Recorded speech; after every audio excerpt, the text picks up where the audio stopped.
What do you do when it's 29 degrees out? Play a little Wreck-It Ralph, huh? Little Cyberpunk 2077? Maybe strum the guitar? Or I choose to walk the dog. Let's go.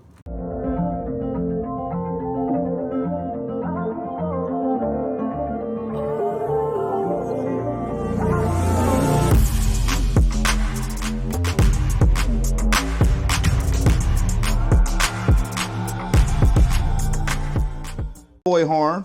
Shout out to a small engine velocity. My buddy Caesar.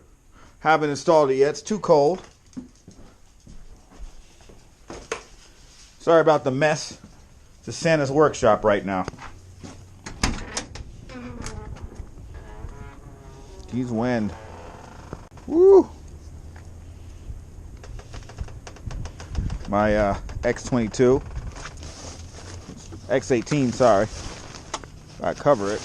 I didn't put the straps on, so this thing is blowing around all over the place. Yes, it is. Yes, it is. That's okay. That's okay, though. All right. I've got these X-Tectum covers, which are great. They do the trick, definitely.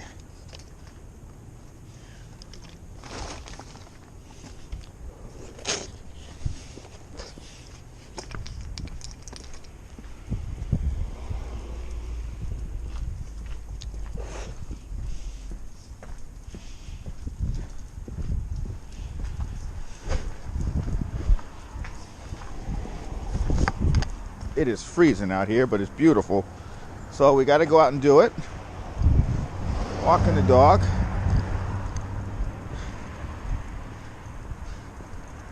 She loves to get out.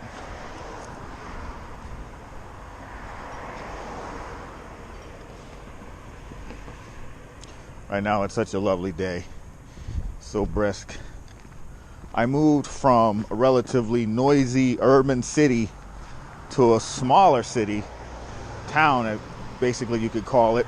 And it feels like a throwback to other days where you can leave the screen door unlocked at night to let the breeze in and all that. You shouldn't do that, but sometimes I feel like you can, because the level of traffic, the physical traffic, is just non-existent, which is really nice. So there's that aspect of it.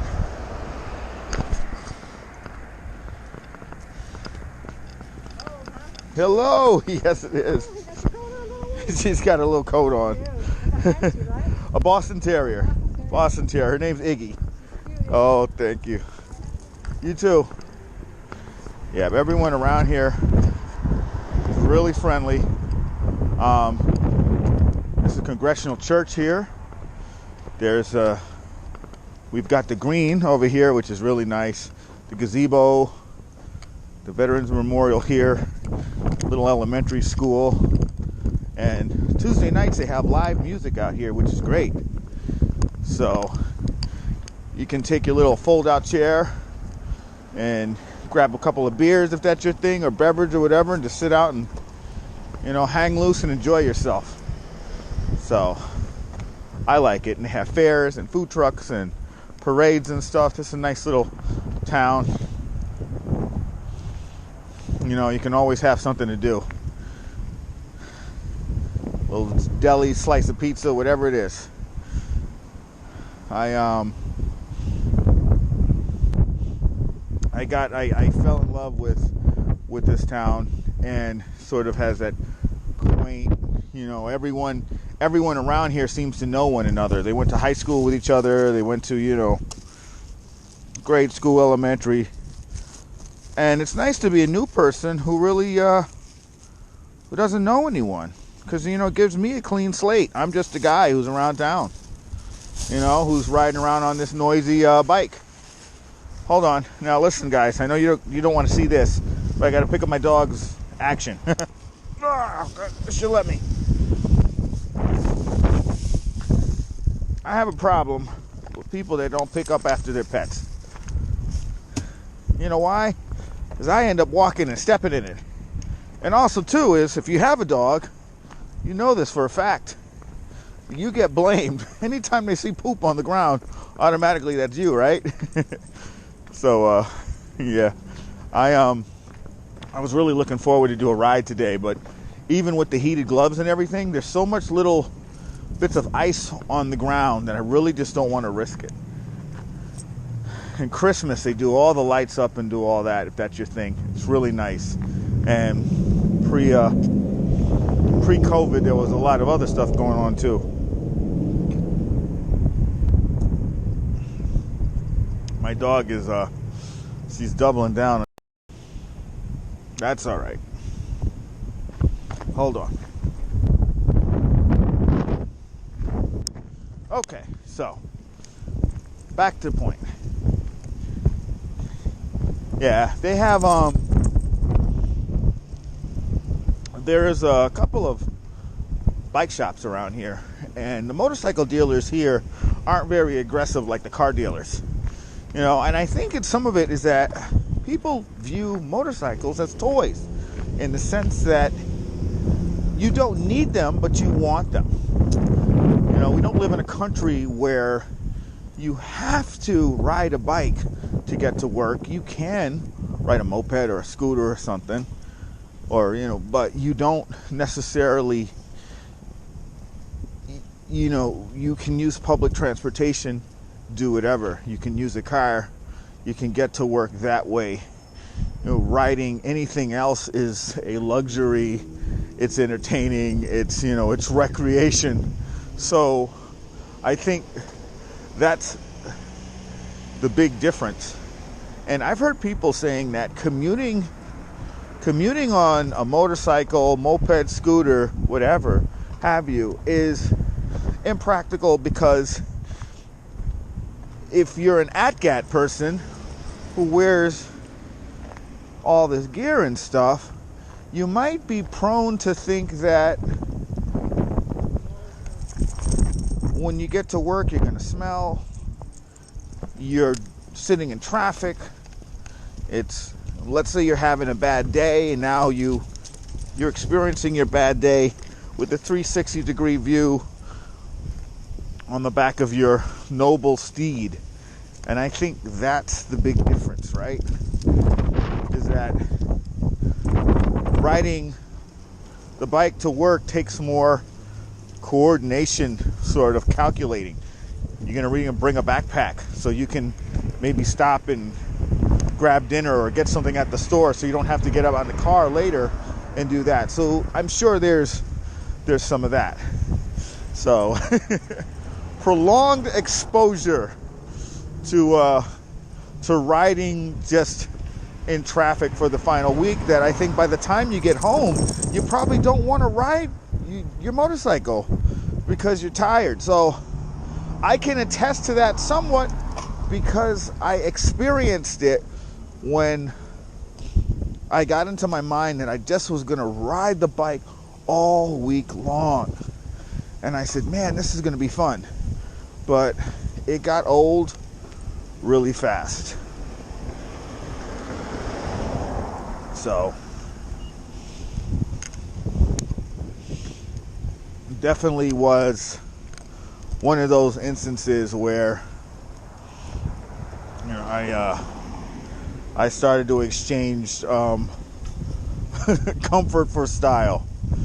So I went to the car because, you know, like most people say, you got tired of sitting in traffic, and by the time I got home, I didn't want to ride the bike. I just wanted to get off it, and you sweat. And I did this during the summer.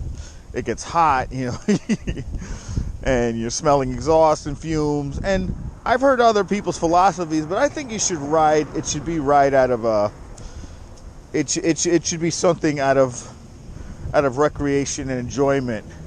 But I think it's nice that if you have that alternative, it's really great, because you can ride whenever you feel like it. You got 2 steeds in the stable, which is pretty cool. I like to promote the idea of wasting less fuel too, because the mileage you get on the bike, I mean, $3 or $4, I mean, that that drags you into an entire week. Even with swapping the exhaust, and updating the carburetor seems to add a bit to the fuel consumption. But other than that, my dog is just peeing everywhere she goes. She can't help herself. But it adds to the fuel consumption. So I think that has a major thing to do with it. Here's a YMCA here. This town is filled with church. Little Frontier. Sorry, I'm just talking about other stuff. We passed City Hall and the library. It's just nice. But I do like the fact that the gas situation is very helps me out quite significantly. I stand by the idea that if I do, and eventually you outgrow your bike, and it can happen sooner than later. I was inspired by watching Small Engine Velocity Caesar's channel, because I think people sort of get locked into riding one kind of bike, and I'm not that kind of person. I want to try all different kind of motorcycles and scooters and mopeds and everything else, because that's just me. So I would be remiss if I said I didn't have an interest in doing that, because I want to become a better rider as well, safer. And I don't know what other moto vlog channels you watch. I watch Yami Noob. I watch the Easy Rider Guy, Dan the Fireman. I do Mojo Jitsu, and even a Psycho Cruiser with the knee slide. I try to just borrow, and Squid Tips too. But this is what really things that I find funny is many of these big channel people, they don't. Also shout out to my boy Jewels and Mike Check Appliance. That's my other channel I watch. I really enjoy, and Lolly. This is one thing I think is really funny, is that these guys start getting in fights with each other. You ever see these like moto vloggers? Like, you think they're all sort of there trying to use their expertise and show essentially what they have to, knowledge they've amassed, and give it out to the public, but they don't always get along. So I don't know if it's a monetary thing, it's a competition. I'm not quite sure what it is, but I just find it funny that there's like these YouTube influencer or whatever beefs that go on. It's just hilarious to me. Not all of them do it, but everyone's getting into the moto vlogging niche. I saw Cali Muscle bought a gigantic Harley that he's kind of just listing around on and doing things. So I think everyone sort of got bit by the bug. So maybe there's hope for it after all. But I don't know, guys. That's just my two thoughts. We're going by the other chiropractic center and the Morgan Academy of Heiderstanz, which is nice. My dog is probably freezing. I'm not gonna torture her too much on this walk. But anyway, I hope you guys are enjoying my little stroll. I'm sorry for the shaky cam. I've got a dog loop to the wrist here, and I've got a coffee in the right hand. The missus is out. She's got COVID. So we are separated until she feels better. I work in a facility with quite a few elderly, and neither of us can really risk infecting the populace. My dog is she's got to pee on everything and show that she was there. Just part of her personality. So, other than that, that is it, my friends. Listen, I hope you all enjoy the rest of your weekend. It's freezing out here in Naugatuck, Connecticut. Be well, be good to each other, and as always, like and subscribe. Right, Iggy? Right with me? Iggy. Iggy. Iggy. Iggy.